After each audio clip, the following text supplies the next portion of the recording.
రఘురామకృష్ణ గారికి seat confirm అయిపోయిందని చెప్తున్నారు. ఏంటి సార్, ఎంతవరకు నిజం, ఎంతవరకు అబద్ధం? యాక్చువల్గా నిన్న ఉండవల్లిలో చంద్రబాబు నివాసంలో చంద్రబాబు నాయుడు, పవన్ కళ్యాణ్, పురంధేశ్వరి, తర్వాత బీజేపీ ఎన్నికల ఇన్ఛార్జీలు అరుణ్ సింగ్ అండ్ సిద్ధార్థనాథ్ సింగ్, వీళ్ళందరూ అక్కడ సమావేశమయ్యారు. సో సీట్ల విషయంలో చిన్న చిన్న మార్పులు కొన్ని ఉన్నాయనే విషయాల మీద ప్రధానంగా చర్చ జరిపారు. ప్రధానంగా ఏంటంటే తూర్పుగోదావరి జిల్లాలో అనపర్తి బీజేపీకి ఇచ్చారు. ఇప్పుడు అక్కడేమో అనపర్తిలో గతంలో మాజీ ఎమ్మెల్యే నల్లమిల్లి రామకృష్ణారెడ్డికి హామీ ఇచ్చారు. ఇప్పుడేమో అది బీజేపీ తీసుకుంది. దాంతో నల్లమిల్లి రామకృష్ణారెడ్డి వర్గం చాలా సివియర్గా అక్కడ సీరియస్గా యాంటీ కూటమి అయిపోయారు. దానివల్ల అక్కడ బీజేపీ అభ్యర్థి ఓడిపోయే అవకాశాలు కనిపిస్తున్నాయి.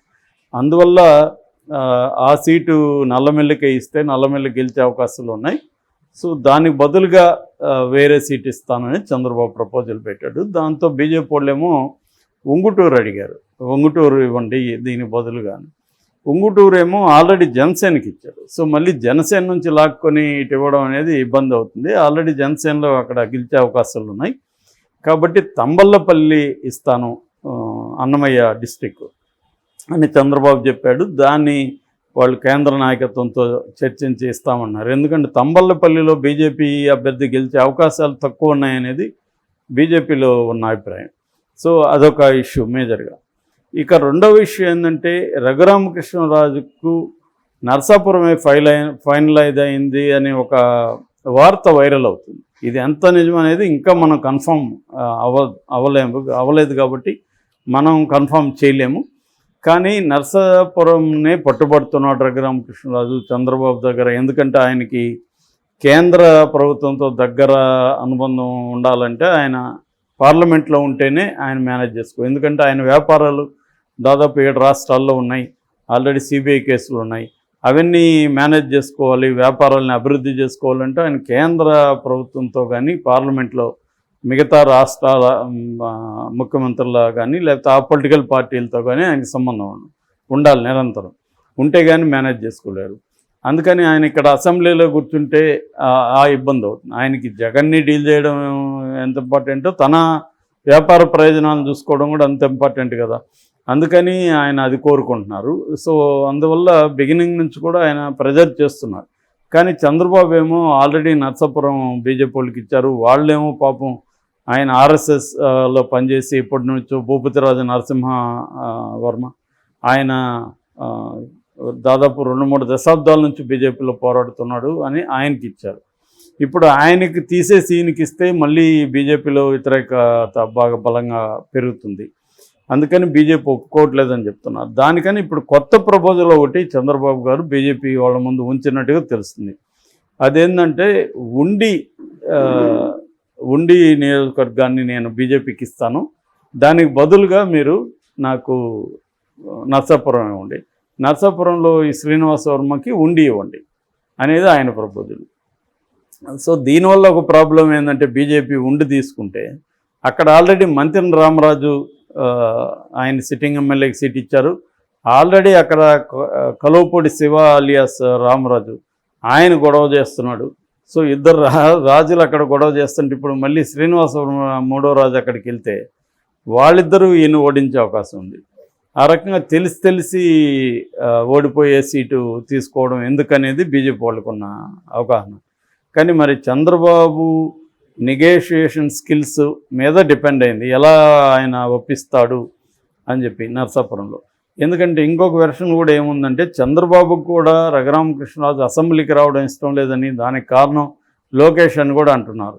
ఈయన ఎందుకంటే ఆల్రెడీ ఆయన ఆలు లేదు సూలు లేదు అల్లుడి పేరు సోమలింగం అన్నట్టుగా ఆయనకి ఇంకా సీట్ ఏది కన్ఫర్మ్ కాకనే నేను ప్రజలు స్పీకర్గా చూడాలనుకుంటున్నారని ఆయన ప్రకటించాడు.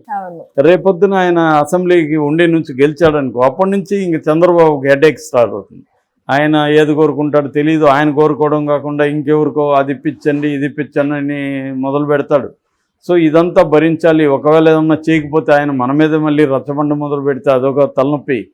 సో చూసాం కదా 4 ఏళ్ళుగా జగన్ ఎంత ఇబ్బంది పెట్టాడు. రేపు మనల్ని పెట్టడాని ఏముంది, ఆల్రెడీ ఆయనకి సీట్ రాలేదని నాకే సీట్ ఇప్పించినోడు చంద్రబాబు పోలవరం కడతాడు, మోడీ దగ్గర రాష్ట్రానికి ఏదన్నా ఎలా తీసుకొస్తాడని మాట్లాడిన వ్యక్తి రేపు ఆయనకి ఏమీ చేయకపోతే మళ్ళీ మనకు తలనొప్పై కూర్చుంటాడనే భయం చంద్రబాబులో లోకేష్లో ఉన్నట్టుగా చెబుతున్నారు.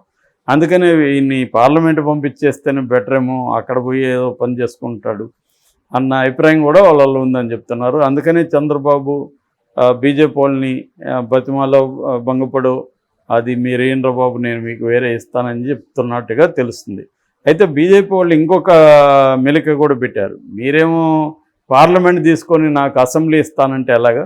ఒకవేళ మీరు పార్లమెంట్ తీసుకుంటే పార్లమెంటే ఇవ్వండి, లేదు 2 అసెంబ్లీ ఇవ్వండి అని అడుగుతున్నట్టుగా తెలుస్తుంది. సో మరి 2 అసెంబ్లీ ఇవ్వడానికి చంద్రబాబు రెడీనా? ఆ 2 అసెంబ్లీలు ఎక్కడ? ఇవన్నీ మళ్ళీ రకరకాల ఇవి ఉన్నాయి. అంటే నామినేషన్లు వేసే వరకు కూడా ఈ గొడవలు జరుగుతుంటాయి. ఒక్కొక్కసారి నామినేషన్ వేసినాక కూడా జరిగే అవకాశాలు ఉంది. బీఫామ్ ఇచ్చేసిన తర్వాత కూడా మారుతూ ఉంటాయన్నమాట. సో ఈ కాంటెక్స్ట్లో రఘురామకృష్ణరాజు సెంటర్డ్ పాలిటిక్స్ అనేవి ఇప్పుడు చంద్రబాబుకి తలనొప్పైంది. ఎందుకంటే బీజేపీని ఆయన ఇప్పుడు అడుక్కోవాల్సి వచ్చింది. మామూలుగా అయితే అవసరం లేదు.